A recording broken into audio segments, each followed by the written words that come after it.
High friends, welcome back to one stop Tamil channel. உங்கள் எல்லாரையும் one stop Tamil சேனலுக்கு welcome பண்ணிக்கிறேன்.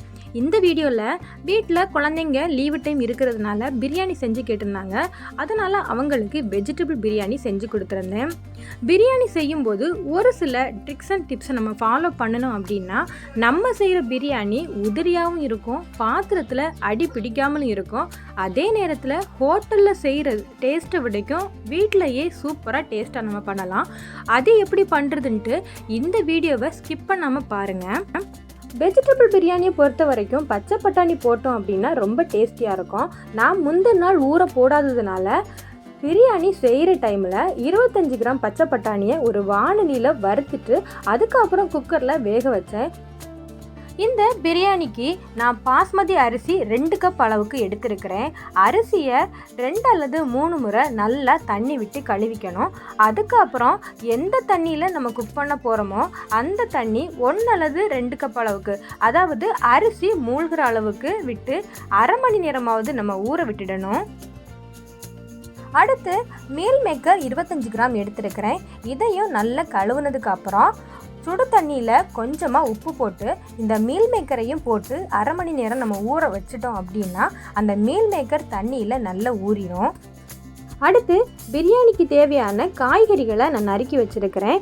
பெரிய வெங்காயம் 3, பச்சை மிளகாய் 2, கேரட் 2, பீன்ஸ் 7, தக்காளி 4, குடமிளகாய் 1, இது எல்லாத்தையும் நீள வாக்கில் கட் பண்ணி வச்சுருக்கிறேன். அடுத்து குக்கரில் தான் நான் இந்த பிரியாணியை செய்ய போகிறேன். அதனால் குக்கரில் 2 ஸ்பூன் அளவுக்கு நெய் சேர்த்துக்கிறேன். நெய் கொஞ்சம் சூடானதுமே பெருஞ்சீரகம் 1/4 டீஸ்பூன் சேர்த்துக்கிறேன். இதுக்கு கூடவே மசாலா பொருட்கள் பட்டை, கிராம்பு, ஏலக்காய், கசகசா இது எல்லாத்தையும் நம்ம அதில் சேர்த்துக்கலாம். இந்த மசாலா எல்லாம் கொஞ்சம் பொரிஞ்சதுமே நம்ம நறுக்கி வச்சுருக்கிற பெரிய வெங்காயத்தையும் இதில் சேர்த்துக்கலாம். வெங்காயம் கொஞ்சம் வதங்குனதும் 2 பச்சை மிளகாவை நான் இதில் சேர்த்துக்கிறேன். பெரிய வெங்காயம் கொஞ்சம் பொன்னிறமாக வதங்கினதுமே நம்ம அரைச்சி வச்சுருக்கிற இஞ்சி பூண்டு பேஸ்ட்டு அதையும் இதில் சேர்த்துக்கலாம். இஞ்சி பூண்டு பேஸ்ட்டு நான் கொஞ்சம் அதிகமாக தான் சேர்த்துருக்கிறேன். ஏன்னா இந்த பிரியாணி செய்கிறதுக்கு நான் வேறு எந்த பிரியாணி மசாலா எதுவுமே சேர்க்க மாட்டேன். இஞ்சி பூண்டோட பச்சை வாசம் போனதுமே நம்ம இதில் மிளகாய்த்தூள் சேர்த்துக்கலாம். 1 ஸ்பூன் அளவுக்கு மிளகாய்த்தூள் நான் சேர்த்துக்கிறேன். காரம் உங்களுக்கு எவ்வளோ வேணுமோ அந்த அளவுக்கு சேர்த்துக்கோங்க. இந்த டைமில் நம்ம மிளகாய்த்தூள் சேர்க்கிறதுனால நம்முடைய பிரியாணி கொஞ்சம் கலர்ஃபுல்லாக இருக்கும். வெங்காயம் பொன்னிறமாக வதங்கினதுக்கப்புறம் நம்ம கட் பண்ணி வச்சுருக்கிற தக்காளியையும் அதில் சேர்த்துக்கலாம். தக்காளி சீக்கிரமாக வதங்கணும் அப்படின்னா இந்த டைமில் நீங்கள் உப்பு சேர்த்துக்கோங்க. உப்பு 1 டீஸ்பூன் சேர்த்துக்கிறேன். இப்போது தக்காளி நல்லா வதங்கிடுச்சு. இந்த டைமில் கட் பண்ணி வச்சுருக்கிற காய்கறிகளை நான் சேர்த்துருக்கிறேன். கேரட், பீன்ஸ், குடமிளகாய் இதை சேர்த்தாச்சு. கூடவே நான் மீல் மேக்கர் ஊற வச்சுருந்தேன். அதையும் நல்லா தண்ணி எல்லாத்தையும் நல்லா வடிச்சிட்டு சேர்த்துக்கிறேன். கூடவே பச்சை பட்டாணி வேக வச்சுருந்தேன், அதையும் இதில் சேர்த்துக்கிறேன். எல்லாத்தையும் நல்லா ஒன்றா மிக்ஸ் பண்ணிக்கணும்.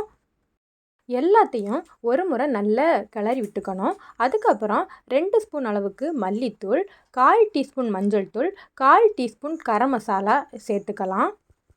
கூடவே நறுக்குன கொத்தமல்லியும் சேர்த்துக்கிறேன். இதுக்கு கூட நான் 2 கப் அளவு தண்ணி சேர்த்துக்கிறேன். இந்த காய்கறிகளை விசில் போடாமல் 2 நிமிஷத்துக்கு நம்ம குக்கரோட மூடியை போட்டு வேக விடலாம். காய்கறிகள் ஓரளவுக்கு வெந்ததும் அந்த குக்கரோட சைடில் கொஞ்சம் ஆவி வரும். அந்த டைம் நம்ம மெதுவாக ஓப்பன் பண்ணிக்கலாம். இப்போ நம்ம ஊற வச்சுருக்கிற அரிசியையும் இதில் சேர்த்துக்கலாம். ஊற வச்ச தண்ணிக்கு கூடவே நான் இந்த அரிசியும் சேர்த்துக்கிறேன். பாஸ்மதி அரிசி அரை மணி நேரம் ஊறினதுனால நம்ம இது குக் பண்ணுறதுக்கு ரொம்பலாம் டைம் எடுக்காது. இப்போது கட்டி தயிர் ஒரு 1/4 கப் அளவுக்கு எடுத்துருக்கிறேன். அதையும் இதில் சேர்த்துக்கிறேன். இந்த பிரியாணியோட டேஸ்ட்டை இன்னும் கூட்டுறதுக்காக இதில் 1 கப் அளவு தேங்காய் பால் எடுத்துருக்கிறேன். இந்த தேங்காய் பால் கட்டியான ஒரு தேங்காய் பாலாக நான் எடுத்துருக்கிறேன். தண்ணி ரொம்பலாம் சேர்க்கலை. பிரியாணி குழையாமல் வர்றதுக்கும் அடி பிடிக்காமல் வர்றதுக்கும் இந்த டைமில் ஒரு டிப்ஸ் சொல்கிறேன். அதாவது நம்ம சேர்த்துருக்கிற அரிசியும் தண்ணியும் ஒரே அளவில் இருக்கணும். தண்ணி கொஞ்சம் அதிகமானால் கூட அதை நம்ம கொஞ்சம் குக் பண்ணிவிட்டு அரிசி தண்ணியில் தெரிகிற மாதிரி பார்த்துக்கோங்க. அதுதான் கரெக்டான கண்டிஷன். அந்த டைமில் நம்ம கொத்தமல்லி தலைகளை சேர்த்துட்டு குக்கரோட மூடி போட்டு நம்ம மூடி வேக விட்டுறலாம். சரியாக ஒரு விசில் வந்ததுமே நம்ம அடுப்பை ஆஃப் பண்ணிடணும். அது மட்டும் இல்லாமல் ரொம்ப ஹை ஃப்ளேமில் வச்சு குக் பண்ணாமல் மீடியம் ஃப்ளேமில் வச்சு குக் பண்ணோம் அப்படின்னா சரியாக இருக்கும். ஒரு விசில் தான் வைக்கணும். அதே மாதிரி நம்ம விசிலை எடுத்து விடக்கூடாது. அதுவே அந்த விசிலில் ஆவி போகிறது வரைக்கும் வெயிட் பண்ணி நம்ம இந்த குக்கரோட மூடியை ஓப்பன் பண்ணணும். பாருங்கள் இந்த பிரியாணி எவ்வளவு உதிரி உதிரியாக வந்திருக்குன்ட்டு. அதே மாதிரி பிரியாணியும் ரொம்பவே டேஸ்ட்டாக இருக்கும். இந்த டைமில் நெய்யில் முந்திரியையும் உலர்ந்த திராட்சைகளையும் வறுத்து நம்ம இதில் சேர்த்துக்கலாம். இது இந்த பிரியாணிக்கு இன்னும் சுவையை கூட்டும். அது மட்டும் இல்லாமல் பிரெட் துண்டுகளையும் நம்ம பொரித்து போடலாம். உங்களுக்கு பிரெட் துண்டு பொரித்து போட்டு சாப்பிட்றது பிடிக்கும் அப்படின்னா அதையும் நீங்கள் சேர்த்துக்கலாம்.